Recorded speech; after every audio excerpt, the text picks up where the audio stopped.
On met tout sur le dos des pêcheurs, mais c'est pas que la quantité de dauphins cette année. Je crois qu'on en a dû empêcher un. C'est pas ça qui va décimer la population de dauphins.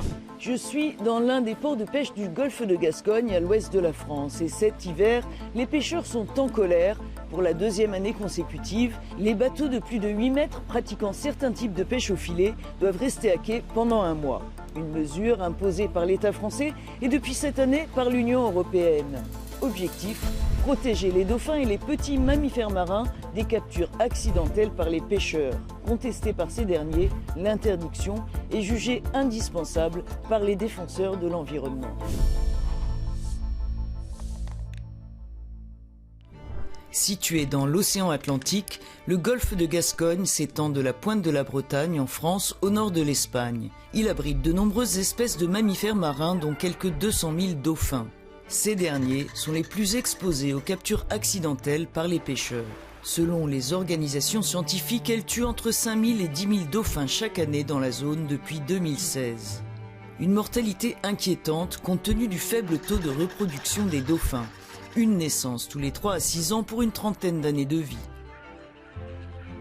Réduire l'impact de la pêche sur les écosystèmes marins est l'un des engagements de la politique européenne de la pêche. La directive Habitat interdit par ailleurs toute forme de capture délibérée ou de mise à mort intentionnelle de dauphins. Le règlement 812/2004, quant à lui, impose des mesures telles que des dispositifs acoustiques ou des programmes de surveillance sur les bateaux de pêche pour réduire les prises accidentelles. La Commission européenne a récemment confirmé l'interdiction de pêche faite aux navires français et étrangers de plus de 8 mètres dans le golfe de Gascogne du 22 janvier au 20 février 2025.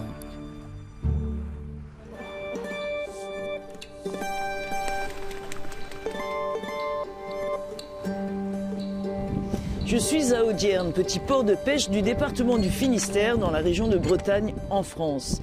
Une zone très impactée par une interdiction de pêche imposée aux bateaux de plus de 8 mètres dans le golfe de Gascogne. Une mesure voulue par la France et l'Union européenne.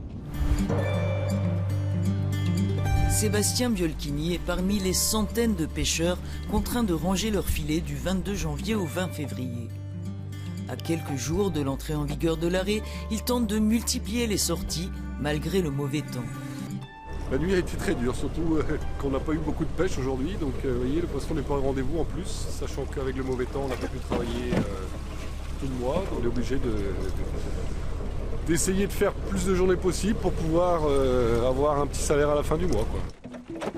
Outre l'impact financier de l'arrêt forcé pour les pêcheurs, tout le monde ici craint un effet boule de neige sur l'ensemble de l'économie locale. On est un petit port où pratiquement 60% de la flottille est impactée par cet arrêt dauphin-là. Ça veut dire que la criée perd énormément, étant donné qu'il n'y a plus de débarque, donc il n'y a plus de vie du tout sur le port, quoi. Donc c'est ce qui fait que ça impacte complètement le territoire plutôt que uniquement les marins, quoi. Mettre 300 ou 400 bateaux à terre, ça ne s'arrête pas au quai. C'est toute une filière qui est fragilisée. C'est les ouvriers, les employés de la criée ici qui sont à l'arrêt. C'est la logistique de transport.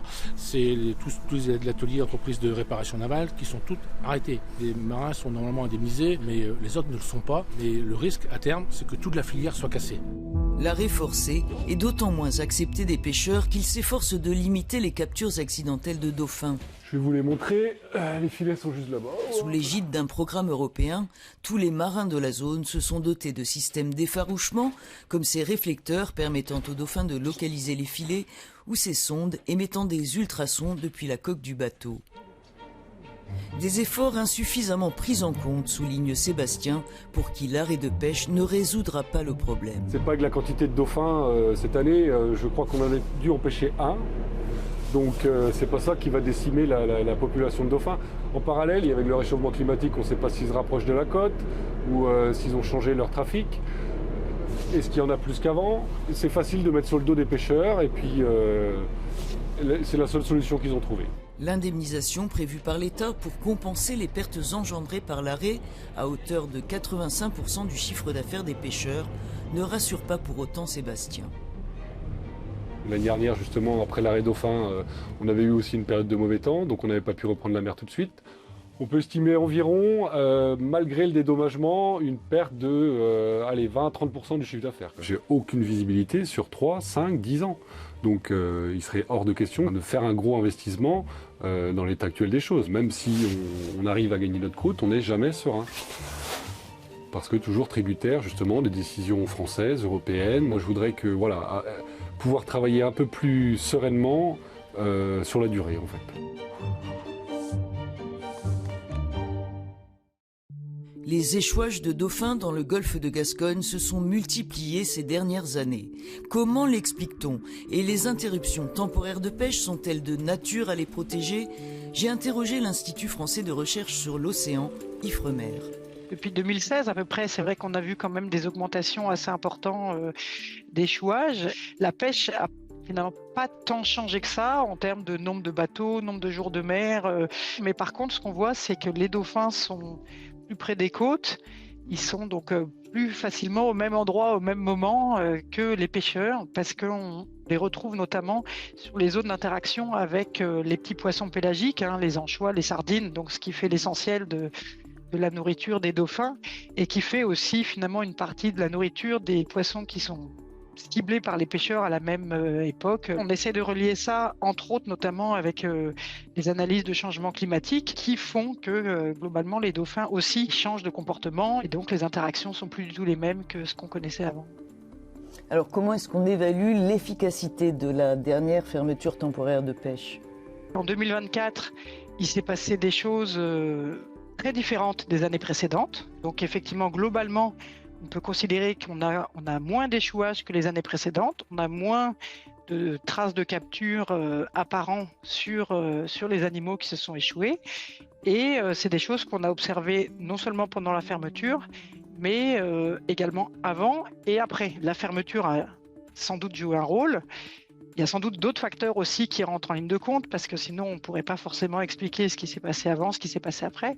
Sur une année de recul, c'est prématuré de croire qu'on peut répondre à toutes les questions sur l'efficacité. Cet exemple des dauphins dans le golfe de Gascogne, c'est vraiment le cœur de ces compromis difficiles entre l'exploitation et la protection et donc tous ces enjeux de dire comment en tant qu'humanité on se nourrit finalement sans détruire. Se nourrir sans détruire, c'est vraiment tout cet enjeu de la pêche durable. Les solutions sont pas simples, elles mettent forcément du temps à émerger et elles sont souvent imparfaites, mais c'est des travaux dans la bonne direction. L'interdiction temporaire de pêche dans le golfe de Gascogne doit quant à elle être reconduite en 2026.